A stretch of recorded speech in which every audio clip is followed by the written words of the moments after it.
Assalamualaikum warahmatullahi wabarakatuh. Perkenalkan kami dari kelompok 6. Di sini kami akan memaparkan salah satu materi dalam mata kuliah Manajemen Pemasaran 2 dengan judul presentasi yaitu strategi produk. Sebelum saya dan teman-teman saya memaparkan materi, di sini saya selaku moderator akan memaparkan agenda pembahasan kali ini. Yang pertama, kami akan menjelaskan pengertian produk, strategi, dan strategi produk. Yang kedua, kami akan menjelaskan tujuan dari strategi produk. Yang ketiga, kami akan menjelaskan aspek yang perlu diperhatikan dalam mempelajari strategi produk. Yang keempat, ada macam-macam dasar strategi produk. Yang kelima, tahapan melakukan strategi produk. Dan yang terakhir, cara melakukan strategi produk.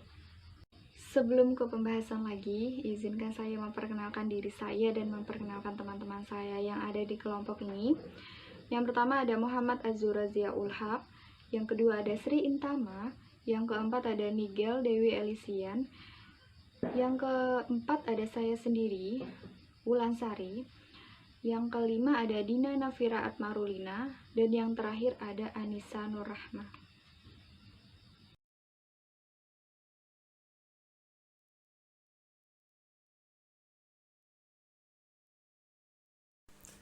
Pengertian produk dan strategi. Produk adalah segala sesuatu yang diharapkan yang dapat memenuhi kebutuhan manusia ataupun organisasi. Produk yang berhasil berarti produk yang dapat benar-benar memenuhi kebutuhan dan keinginan ataupun selera konsumen. Dan strategi adalah pendekatan secara keseluruhan yang berkaitan dengan pelaksanaan gagasan, perencanaan, dan eksekusi sebuah aktivitas dalam kurun waktu. Strategi produk. Strategi produk adalah suatu strategi yang dilaksanakan oleh suatu perusahaan yang berkaitan dengan produk yang dipasarkannya dan juga berhubungan pula dengan hal-hal lain atau atribut lain yang melekat pada produk tersebut. Hanya dengan kepuasan konsumen maka perusahaan akan mendapatkan keuntungan. Jadi, kepuasan konsumen haruslah menjadi dasar utama bagi perencanaan strategi produk. Dengan demikian, produsen atau penjual harus menyediakan produk yang sesuai dengan keinginan konsumen. Suatu atribut produk dapat membedakannya antara satu produk yang dipasarkan oleh perusahaan yang satu dengan produk yang sama yang ditawarkan oleh perusahaan lain. Strategi produk yang telah dilaksanakan oleh suatu perusahaan haruslah selalu dievaluasi apakah atribut-atributnya betul-betul sudah cocok atau sesuai dengan selera serta keinginan konsumen yang mana akan selalu mengalami pergeseran serta perkembangannya. Strategi produk yang tepat akan menempatkan perusahaan dalam suatu posisi persaingan yang lebih unggul dari para pesaingnya yang disebabkan karena strategi produk yang tepat akan menciptakan kondisi bahwa produk yang dipasarkan itu akan dapat menjual dirinya sendiri. Oleh karena itu, maka strategi produk haruslah dilaksanakan dengan seoptimal mungkin sesuai dengan sumber daya yang dimiliki oleh perusahaan.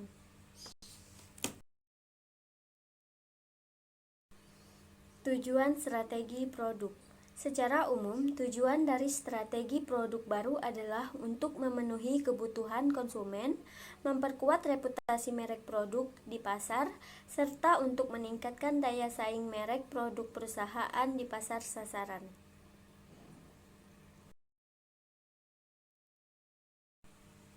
Tiga aspek yang perlu diperhatikan agar memudahkan dalam mempelajari strategi produk antara lain, yaitu 1. Produk inti. Produk inti merupakan manfaat inti yang ditampilkan oleh suatu produk kepada konsumen dalam memenuhi kebutuhan serta keinginannya.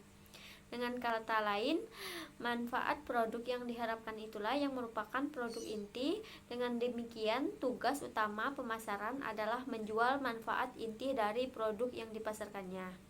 Masing-masing produk memiliki produk inti atau manfaat inti sendiri-sendiri.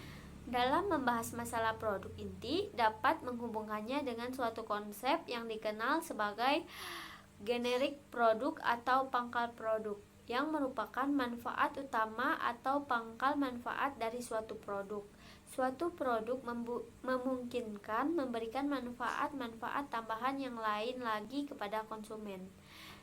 Yang kedua, produk yang diperluas.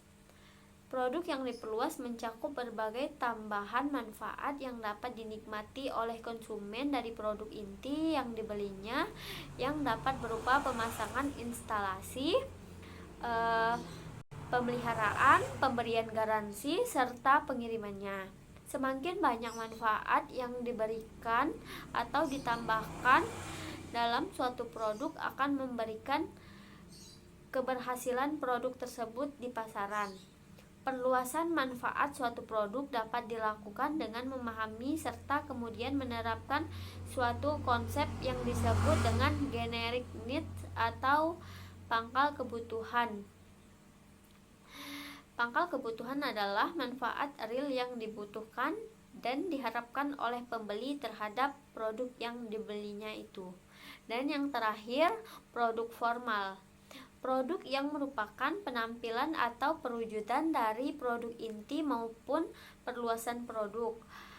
Produk formal inilah yang lebih dikenal oleh kebanyakan pembeli sebagai daya tarik yang tampak langsung atau tangible offer di mata konsumen. Dalam hal ini ada 5 komponen yang terdapat pada produk formal, yaitu yang pertama, desain atau bentuk atau coraknya. Dan yang kedua, daya tahan atau mutunya. Ketiga, daya tarik atau keistimewaannya. Dan yang keempat, pengemasan atau bungkusnya. Dan yang terakhir, nama atau mereknya. Macam-macam dasar strategi produk. Yang pertama, strategi posisi produk. Yang kedua, strategi repositioning produk. Yang ketiga, strategi produk baru. Yang keempat, strategi desain produk. Yang kelima, strategi overlapping produk. Yang keenam, strategi lingkup produk. Yang ketujuh, strategi eliminasi produk. Dan yang kedelapan, strategi diversifikasi produk. Strategi posisi produk. Memposisikan produk atau merek di benak konsumen. Maksudnya adalah bagaimana atau sebagai apa sebuah produk akan diingat oleh konsumen sasaran. Ada 7 pendekatan yang digunakan untuk melakukan positioning adalah: yang pertama, aplikasi positioning, yang kedua, user positioning, yang ketiga, product class positioning, yang keempat, price and quality positioning, yang kelima, competitor positioning, dan yang keenam, benefit. Strategi repositioning produk. Strategi repositioning produk adalah strategi untuk melakukan positioning ulang dari suatu merek produk di pasar sasaran. Strategi ini dibutuhkan bila mana terjadi salah satu dari 4 kemungkinan. Yang pertama, ada pesaing yang masuk dan diposisikan berdampingan dengan merek perusahaan, sehingga membawa dampak buruk terhadap perusahaan. Yang kedua, preferensi konsumen telah berubah. Yang ketiga, ditemukan kelompok preferensi pelanggan baru yang diikuti dengan peluang yang menjanjikan. Yang keempat, terjadi kesalahan dalam positioning sebelumnya. Strategi yang ketiga adalah strategi produk baru. Produk baru adalah produk yang belum pernah ada sebelumnya. Strategi ini bertujuan untuk memenuhi kebutuhan baru para konsumen atau juga bisa memperkuat reputasi produk di pasaran. Contoh dari strategi ini misalnya modifikasi atau penyempurnaan produk yang sudah ada, atau produk tier 1, produk imitasi dengan beberapa modifikasi pada produk, lalu produk inovasi yang benar-benar baru. Produk baru ini meliputi produk orisinil, produk yang disempurnakan, produk yang dimodifikasi, dan merek baru yang dikembangkan dengan inovasi sendiri. Selain itu juga dapat didasarkan oleh pandangan para konsumen, produk tersebut baru atau tidak bagi mereka. Lalu ada 6 kategori produk baru. Yang pertama, produk yang benar-benar baru. Yang kedua, lini produk baru. Yang ketiga, tambahan pada lini produk yang sudah ada. Yang keempat, penyempurnaan sebagai revisi terhadap produk yang sudah ada. Yang kelima, repositioning. Yang keenam, pengurangan biaya. Lalu tujuan dari strategi produk baru ini untuk memenuhi kebutuhan baru dan memperkuat reputasi perusahaan sebagai inovator. Nah, ini dengan menawarkan produk yang lebih baru daripada sebelumnya. Lalu untuk mempertahankan daya asing produk yang sudah ada dengan menawarkan produk yang dapat memberikan jenis kepuasan baru bagi konsumennya. Biasanya dalam bentuk tambahan terhadap lini produk yang sudah ada maupun revisi terhadap produk yang telah ada. Kemudian untuk mengembangkan produk baru diperlukan suatu proses sistematis terdiri atas 8 tahap, yaitu pemunculan ide, penyaringan, pengembangan, pengujian konsep, strategi pemasaran, analisis, pengembangan produk, uji pasar, dan komersilisasi. Kemudian ada strategi desain produk. Strategi desain produk adalah sebuah strategi yang berhubungan dengan desain atau model produk tersebut, yaitu model atau desain standar, desain khusus, atau desain modifikasi. Tujuan dari strategi ini untuk memaksimalkan pangsa pasar atau market share dengan peningkatan laba dan penjualan melalui perubahan model sesuai dengan keinginan pasar khusus atau tren yang sedang berkembang saat ini. Strategi berkaitan dengan tingkat standarisasi produk. Perusahaan memiliki 3 pilihan strategi dengan tujuan yang berbeda-beda. Yang pertama, produk standar bertujuan untuk meningkatkan skala ekonomis perusahaan melalui produksi massal. Yang kedua ada customized produk atau produk yang disesuaikan dengan kebutuhan dan keinginan pelanggan tertentu. Nah, ini strategi ini bertujuan untuk bersaing dengan produsen produksi massa atau produk standar melalui fleksibilitas desain produk. Yang ketiga ada produk standar dengan modifikasi, bertujuan untuk mengkombinasikan manfaat dari 2 strategi sebelumnya. Selanjutnya yang kelima ada strategi overlapping produk. Strategi overlapping adalah strategi dengan menghadirkan persaingan dengan merek produk perusahaan yang sudah ada di pasar. Tujuan strategi ini untuk meningkatkan volume penjualan dengan melayani segmen pasar lain. Bentuk-bentuk dari strategi ini antara lain seperti penggunaan produk yang berbeda dengan produk yang sama dengan kualitas yang sama. Lalu penggunaan merek produk yang berbeda dengan kualitas produk yang sedikit. Kemudian penggunaan merek produk yang sama dengan label khusus. Strategi ini mempunyai resiko penggunaan seperti terjadinya kanibal, maksudnya itu seperti merek yang satu memakan merek yang lain dan pelemahan salah satu merek yang sudah ada terlebih dahulu di pasar. Jadi yang merek yang baru itu menjadi lebih terkenal daripada merek yang lama, jadi merek yang lama itu menjadi asing. Lalu kemudian persaingan ini dibentuk melalui 3 cara, yaitu yang pertama pengenalan produk yang bersaing dengan produk yang sudah ada. Yang kedua penggunaan label pribadi, yaitu menghasilkan suatu produk yang menggunakan nama merek perusahaan lain. Biasanya ini tuh ada di supermarket. Yang ketiga menjual komponen-komponen yang dipergunakan dalam produk perusahaan sendiri kepada para pesaing. Faktor dari cara ini itu gara-gara adanya keinginan untuk berproduksi pada tingkat kapasitas penuh dan keinginan untuk mempromosikan permintaan primer. Tujuan penerapan strategi tersebut yaitu untuk menarik lebih banyak pelanggan pada produk sehingga meningkatkan pasar keseluruhan. Lalu agar dapat bekerja pada kapasitas penuh. Kemudian untuk menjual kepada para pesaing sehingga dapat merealisasikan skala ekonomi dan pengurangan biaya. Strategi lingkungan produk adalah strategi yang berhubungan dengan jumlah lini produk dan banyak item di setiap lini produknya. Ada 3 macam jenis strategi yang memiliki tujuannya tersendiri. Yang pertama, strategi produk untuk meningkatkan skala ekonomis, efisiensi, dan daya saing dengan melakukan spesialisasi dalam satu lini produk saja. Yang kedua, strategi multiproduk mengantisipasi resiko kekosongan potensial suatu produk tunggal dengan menambahkan beberapa produk lain. Yang ketiga, strategi system of product untuk meningkatkan ketergantungan pelanggan terhadap produk perusahaan sehingga mencegah pesaing ke pasar. Strategi eliminasi produk adalah strategi untuk menjaga keberlangsungan perusahaan atau bisnis dengan melakukan treatment khusus terhadap lini produk tertentu. Ada 3 alternatif dalam strategi ini. Yang pertama, harvesting, penyederhanaan lini produk. Yang ketiga, total lini divestment.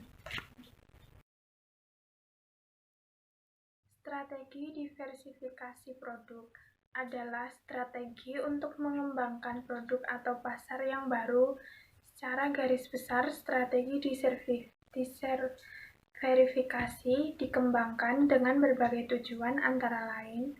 Yang pertama, meningkatkan pertumbuhan bila pasar atau produk yang ada telah mencapai tahap kedewasaan dalam produk life cycle. Yang kedua, menjaga stabilitas dengan jalan menyebarkan resiko fluktuasi laba. Yang ketiga, meningkatkan kredibilitas di pasar modal. Ada 3 bentuk strategi diversifikasi. Yang pertama, diversifikasi konsentris, diversifikasi horizontal, dan yang terakhir, diversifikasi konglomerasi. Saya akan melanjutkan jelasan dari slide sebelumnya, yaitu mengenai tahapan dari strategi produk. Pada penerapannya, strategi produk terdapat beberapa tahapan-tahapan yang perlu dilakukan dalam penerapannya. Di antaranya yaitu akan saya sebutkan di slide selanjutnya. Ada 4 tahapan dalam menerapkan strategi produk. Yang pertama yaitu menetapkan harga. Yang kedua yaitu pemberian merek produk. Yang ketiga yaitu strategi distribusi. Yang keempat yaitu manajemen waktu. Dari keempat tahapan tersebut akan dijabarkan di slide selanjutnya. Tahap pertama yaitu mengenai penetapan harga. Strategi penetapan harga ditentukan oleh keputusan manajemen tentang bauran produk, kualitas produk, dan merek produk. Dalam prosesnya, strategi penetapan harga berlangsung menentukan tujuan, analisis situasi, pemilihan strategi, penentuan harga khusus, dan kebijakan. Banyak bisnis menggunakan strategi penetapan harga untuk mencapai satu atau lebih tujuan. Hal tersebut ialah untuk mendapatkan posisi pasar, mencapai kinerja keuangan, dan menentukan posisi produk, serta mempengaruhi persaingan. Selain demikian, 2 kecenderungan pun hadir dalam penggunaan harga sebagai variabel strategis. Yang pertama yaitu bisnis merangsang harga secara fleksibel untuk mengatasi perubahan dan ketidakpastian. Yang kedua yaitu harga sering digunakan sebagai elemen strategis bisnis dan pemasaran secara aktif. Pembahasan selanjutnya masih menyangkut tahapan dari strategi produk. Ada pemberian merek produk.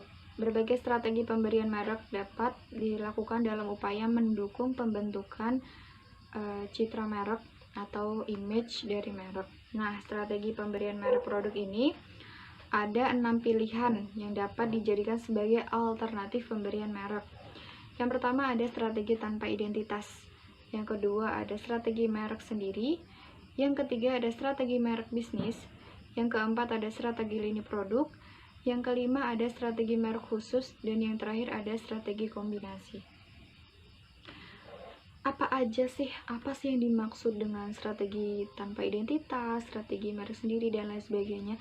Di sini saya akan menjelaskan satu persatu gitu. Yang pertama strategi tanpa identitas. Nah, strategi tanpa identitas ini dilakukan dengan cara mengandalkan para grosir atau pengecer yang ada di lapangan untuk mendorong datangnya konsumen atau untuk menarik konsumen gitu. Yang kedua ada strategi merek sendiri. Nah, strategi ini itu dilakukan dengan cara mengadakan perjanjian penempatan merek pada produk-produk yang dibuat. Selanjutnya ada strategi merek bisnis. Strategi ini dilaksanakan dengan cara membangun identitas merek menggunakan nama bisnis sebagai identifikasi seluruh produk yang ditawarkan. Jadi nama bisnis itu dijadikan sebagai identifikasi seluruh produk yang ditawarkan atau mewakili seluruh produk gitu istilahnya. Yang keempat ada strategi lini produk. Nah, strategi lini produk ini menempatkan nama produk pada suatu lini produk yang berkaitan. Selanjutnya ada strategi merek khusus.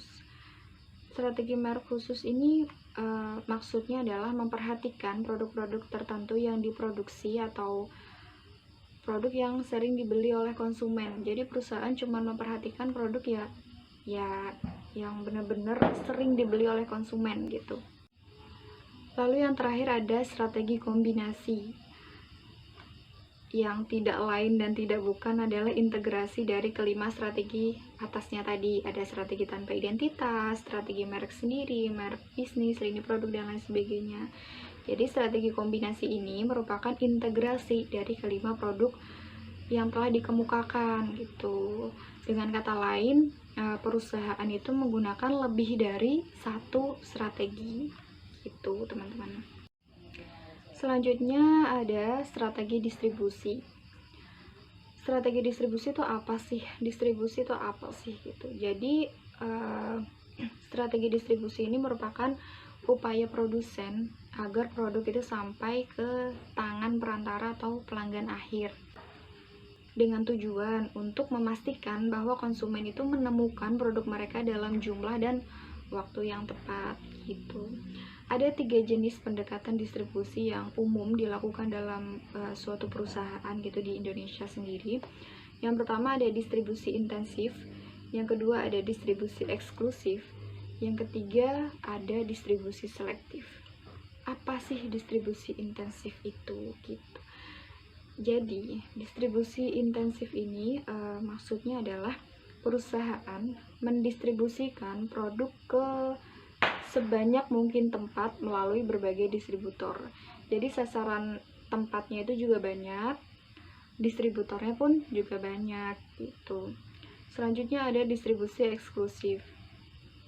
Maksudnya apa sih? Perusahaan memberikan hak eksklusif kepada beberapa dealer untuk mendistribusikan produk perusahaannya di dalam wilayah mereka gitu. Jadi nggak sembarang toko, nggak sembarang tempat bisa menjual produk-produk yang dari perusahaan yang menerapkan distribusi eksklusif gitu. Dan yang terakhir ada distribusi selektif. Maksudnya adalah perusahaan itu memilih untuk mendistribusikan produknya secara selektif melalui beberapa distributor.